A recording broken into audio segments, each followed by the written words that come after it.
Happy Friday, Broncos country. Welcome into the Broncos Breakdown by Chat Sports. My name is Moose, and as we round out the week, I thought I would do a little news roundup video for you on 5 stories about the Broncos that maybe slipped through the cracks or your social media feed or wherever you get your news. I don't want to waste any time, so let's just jump right into it.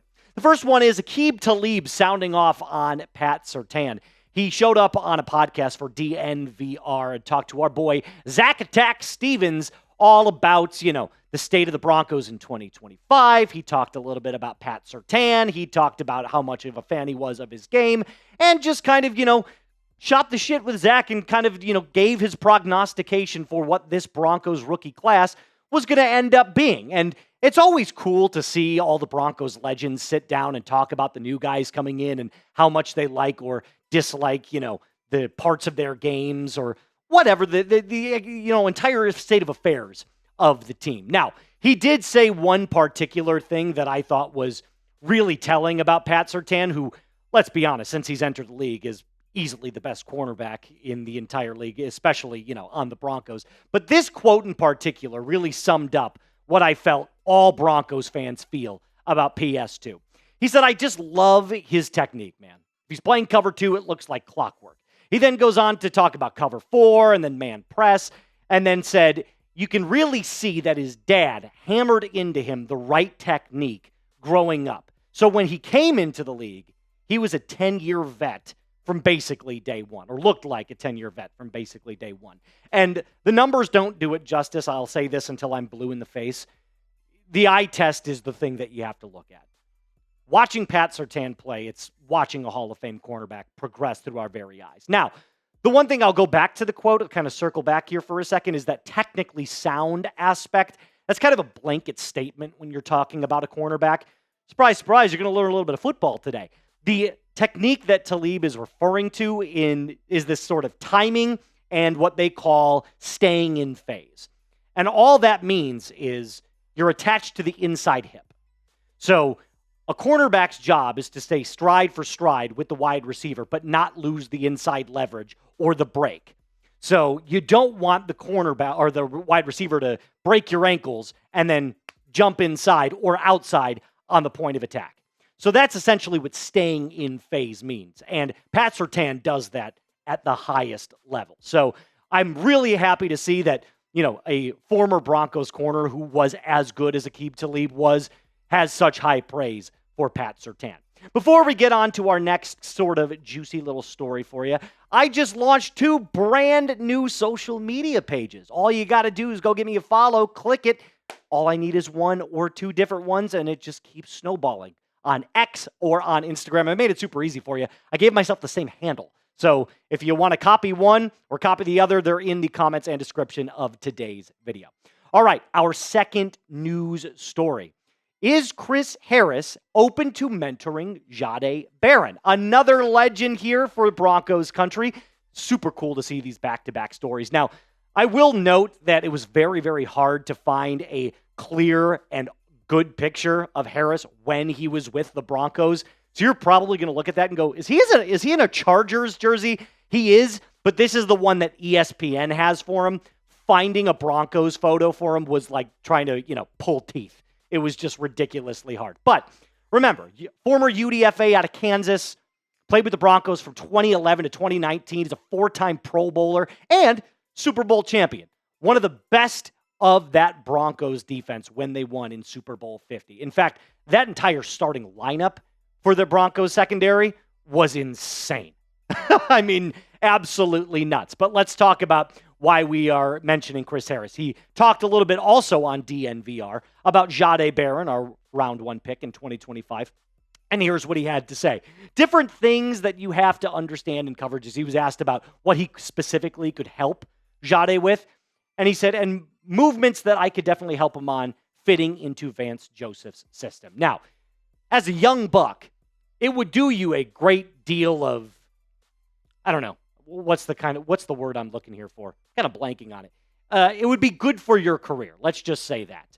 To listen to a veteran of his caliber who came into the league as a UDFA, so literally started from scratch and just built his career from the ground up.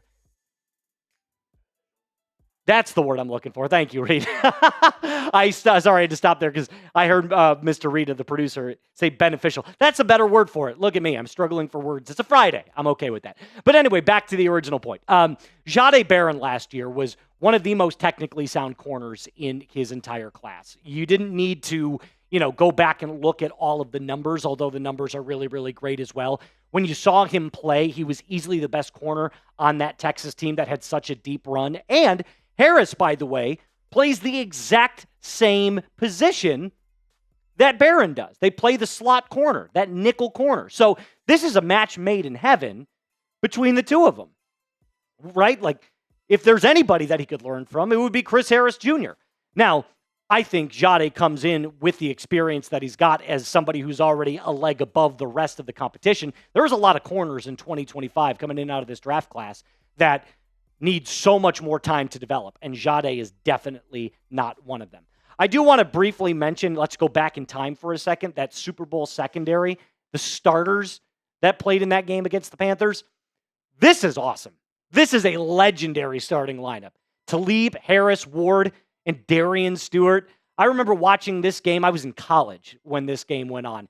And I said from the very beginning, it isn't even going to be close. And if you remember, Cam Newton was at the very height of his powers when they played him. And Von Miller and company made him look like a lost puppy in the pocket. So super cool to just kind of take a trip down memory lane there for just a second. And also, I thought it was kind of funny in telling that these two legends kind of went back to back like a week apart from each other. And they both were talking about the Broncos rookie quarterback class, which was, again, pretty cool. All right, let's jump into our third story really quick.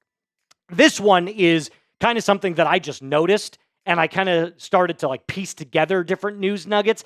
RJ Harvey is way bigger than you think. And I don't mean tall, right? I don't mean because he's only 5'8". But a lot of people have compared Harvey to Genty and said, well, Genty's so much better than Harvey, and he's bigger than Harvey, and he's faster than Harvey. And, well, the rookie photo just came out for the NFL. They do this every single year. I just want you to notice something. Does this look like a guy who's smaller than Genty? I would argue Harvey's bigger. Harvey's a bigger player than Ashton Genty. Now, Genty's stronger with that lower center of gravity. There's no doubt about it. But I saw a comment this morning on one of the videos that was asking basically, what's with all the hype around Harvey? Well, I can tell you this firsthand. This is going to be the next great Broncos running back. I believe that highly in him. And you could call that a hot take if you want. You can hold me to that in a year or two if it doesn't pan out. But I truly believe in his ability to be that next joker running back in Sean Payton's offense. I also really want to, kind of highlight that they took their photos in their sunset orange, and these are just sweet. Harvey looks menacing, and Pat Bryant just looks cool as hell.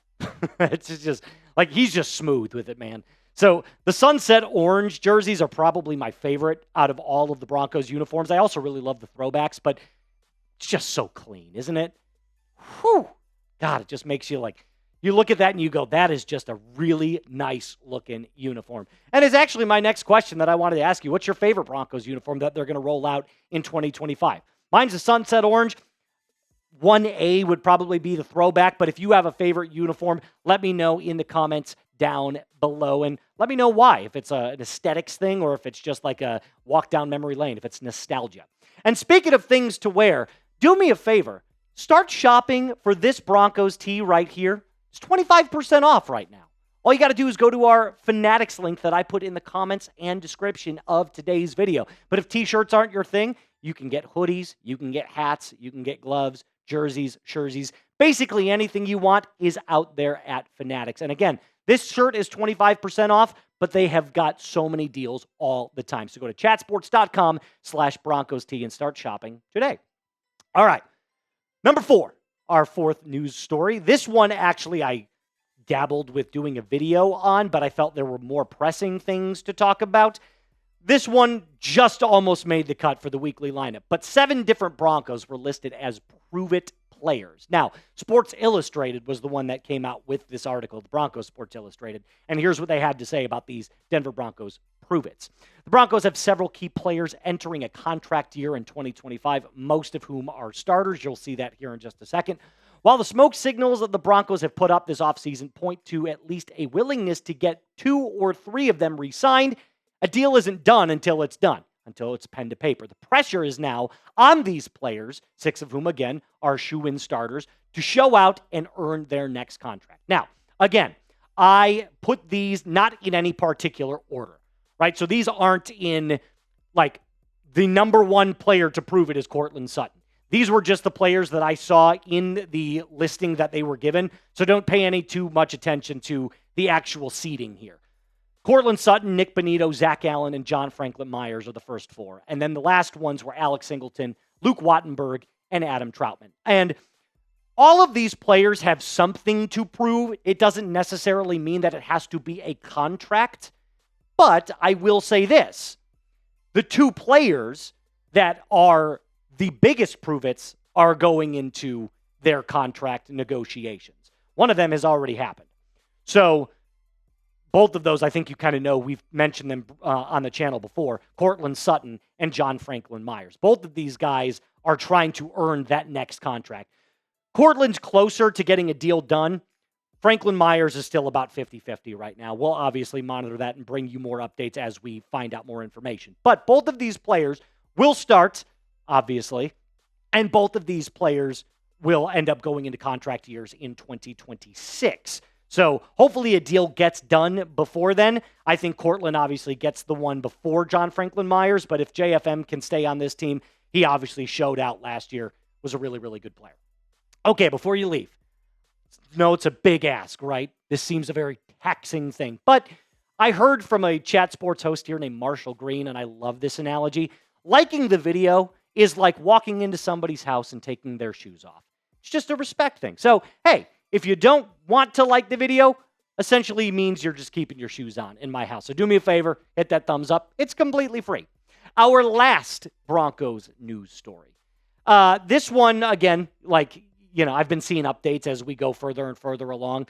Front office news doesn't always make the best headlines, but the Broncos do have a new assistant GM. He's not new in the Broncos building, by the way, but Sports Illustrated, once again, on the story and basically has said this: the Denver Broncos have announced a few office moves. After spending the last 3 years as the Broncos director of player personnel, Reed, shout out to Mr. Producer Reed on the ones and twos, Burkhart has been promoted to assistant general manager, filling the role that was vacated by Darren Mugi, who joined the New York Jets as their GM earlier this season. So a little bit more about Burkhart.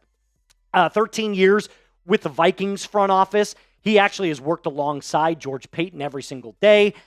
He's a very trusted confidant for George Paton. George Paton actually went out and said that there was nobody that he wanted to promote more than Burkhart. And he spent the last years as the Broncos director of player personnel. So he's not unfamiliar with the locker room. That's the great thing. And it also shows me that we're in good hands. Because last year, we definitely defied expectations. The Broncos were projected at 5.5 wins last year. They got 10. So obviously, the moves that were made were done correctly. Sean Payton runs this team. George Paton runs everything else. So I trust George Paton to put the people in charge of the things that he wants to get in charge of. And as an assistant GM, I think Reed Burkhart fits that mold as much as George Paton likes him. So that's a great thing. All right, if you made it to the very end of the video, do me a favor, type real one. I realize this was a longer one, 5 different news stories to throw at you. But again, it's always nice to round out the week and, kind of give you guys a news roundup, so to speak. So again, type real one if you made it to the very end of the video. All right, before I actually take off, I want to, self-admittingly, I said yesterday, called myself Roos instead of Moose. It was like a little typo, but in my brain. So I just kind of flubbed up. A lot of you had so many issues with me saying Broncos country, let's ride. So I'm not going to say it at the end of this video. But I will say my name is Moose. Like the video, subscribe to the channel, and as always, be cool.